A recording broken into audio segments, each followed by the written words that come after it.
नमस्कार दोस्तों, आयुष क्लासेस में आपका स्वागत है। सबसे पहले आप ये बताइए कि आपको मेरी क्लासेस कैसे लगती है।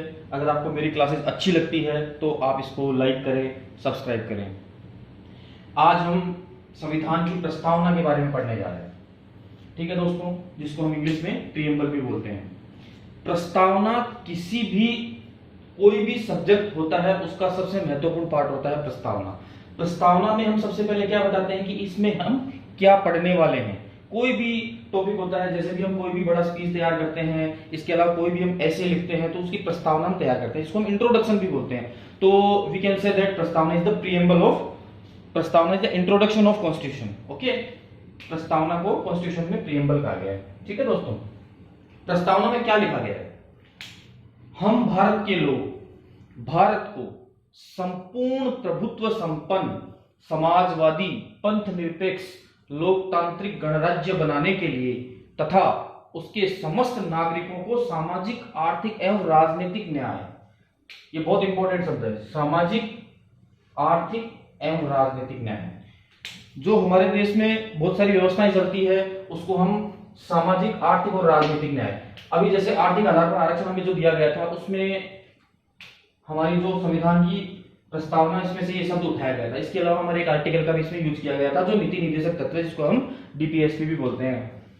ठीक है दोस्तों, आर्थिक एवं राजनीतिक न्याय विचार, अभिव्यक्ति, विश्वास, धर्म और उपासना की स्वतंत्रता, प्रतिष्ठा और अवसर की समता प्राप्त करने के लिए तथा उन सब में व्यक्ति की गरिमा, जिसमें राष्ट्र की एकता और अखंडता को सुनिश्चित करने वाली बंधुता बढ़ाने के लिए दृढ़ संकल्प होकर अपनी संविधान सभा में आज तारीख 26 नवंबर 1949 ईस्वी, जिसको हम विक्रम संवत में मिति मार्क्सिस्ट शुक्ल सप्तमी विक्रम संवत 2006 को ऐसा भी बोलते हैं, को एतद द्वारा इस संविधान को अंगीकृत, अधिनियमित और आत्मार्पित करते हैं।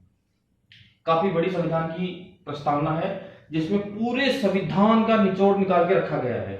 इसमें मुख्य रूप से हमें क्या बताया गया कि संविधान में क्या लिखा हुआ है, हम लोग कौन हैं, सब लोग स्वतंत्र हैं, समान हैं, सामाजिक एवं राजनीतिक रूप से सब कुछ समान है, सामाजिक राजनीतिक आर्थिक न्याय देने की इसमें बहुत बड़ा कॉन्सेप्ट रखा गया है। बहुत सारे हमारे देश में संविधान लागू होने के बाद में काफी सारे केसेस भी सुप्रीम कोर्ट में गए और सुप्रीम कोर्ट ने बार बार संविधान की प्रस्तावना की व्याख्या करी है, जिसमें मैंने पिछले वाली वीडियो में आपको बताया था कि बेरोजगारीवाद जो था, जिसके अंदर एक विवाद गया था, उस विवाद में बेरोजगारीवाद में इन्होंने ये बोल दिया था सुप्रीम कोर्ट ने कि संविधान की जो प्रस्तावना है संविधान का भाग ही नहीं है।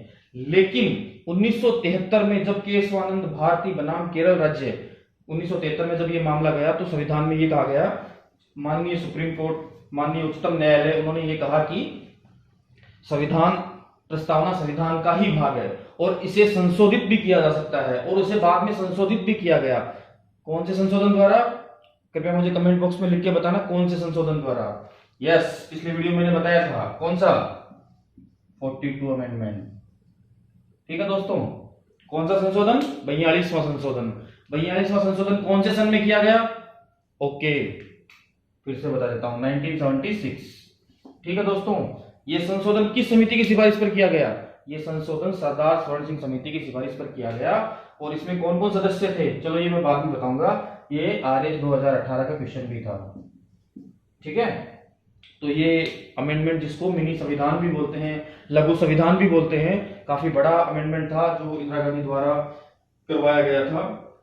ठीक है, तो ये हमारी प्रस्तावना है। अगर हम कॉन्स्टिट्यूशन पढ़ रहे हैं, संविधान पढ़ रहे हैं, तो हमें ये कंप्लीट रूप से याद होनी चाहिए, मगर एकदम पूरा कंप्लीट हमें इसको रट्टा मार के रखना चाहिए कि भारत के संविधान की प्रस्तावना क्या है, क्योंकि इसी प्रस्तावना में सब कुछ छिपा हुआ है और इसमें एक बार संशोधन भी किया जा चुका है और उसमें 3 शब्द जोड़े गए हैं, समाजवादी पंथ निरपेक्ष और लोकतांत्रिक गणराज्य।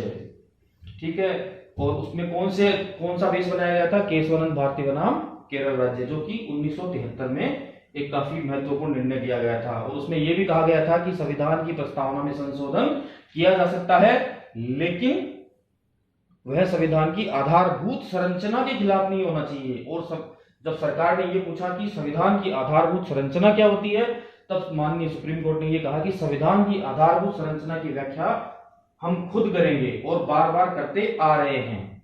ठीक है, अभी जैसे हम प्रस्तावना की भाषा की बात करते हैं, तो प्रस्तावना में जैसे we the people of India, जिसको हम भारत के लोग, भारत को संपूर्ण प्रभुत्व संपन्न समाजवादी पंथ निरपेक्ष लोकतांत्रिक गणराज्य बनाने के लिए, ये काफी अलग प्रकार की भाषा है। We the people of India कहां से लिया गया है? ये लिया गया है ऑस्ट्रेलिया से। इस तरीके की लैंग्वेज ऑस्ट्रेलिया में भी इस्तेमाल की गई है। लेकिन ये जो कॉन्सेप्ट है, ये जो अवधारणा है, ये हमने कहां से ली है? United states of America. United states of America, जो कि उत्तरी अमेरिका का एक बड़ा देश है और दुनिया के सबसे पावरफुल कंट्रीज में आता है। उसके बाद सबसे पहले प्रस्तावना कब लाई गई? सबसे पहले प्रस्तावना का जो कॉन्सेप्ट है, ये लाया गया 1919 के अधिनियम में। 1919 कुछ याद आ रहा है? Montagu Chelmsford. हाँ, ओके, वेरी गुड। प्रस्तावना 1919 में लाई गई, लेकिन इसे स्वीकृति नहीं मिली। स्वीकृति मिलते मिलते 1935 आ गया, और 1935 का जो भारत शासन अधिनियम जो लाया गया था, इसमें प्रस्तावना का कॉन्सेप्ट लाया गया, और लगभग 70% संविधान हमारा 1935 के भारत शासन अधिनियम से ही लिया गया है। उसके बाद प्रस्तावना में न्याय शब्द का उल्लेख किया गया है, जिसको हमने रूस से लिया है। स्वतंत्रता, समानता, बंधुत्व, ये सब हमने फ्रांस से लिया है। समाजवादी पंथ निरपेक्ष लोकतांत्रिक गणराज्य न्याय, इसको मैं पहले ही समझा चुका हूं। ओके दोस्तों, प्रस्तावना के बारे में हम और भी चर्चा करेंगे, और भी वीडियो बनाएंगे। जो भी हमारे क्वेश्चंस होंगे वो भी मैं लेके आऊंगा। अगर आपको ये वीडियो अच्छा लगा, अगर आपको ये कॉन्सेप्ट अच्छा लग रहा है पढ़ाने का, तो मुझे आप बताइए, और मेरे पेज को, मेरे चैनल को लाइक कीजिए, सब्सक्राइब कीजिए। धन्यवाद, नमस्कार, जय हिंद, जय भारत।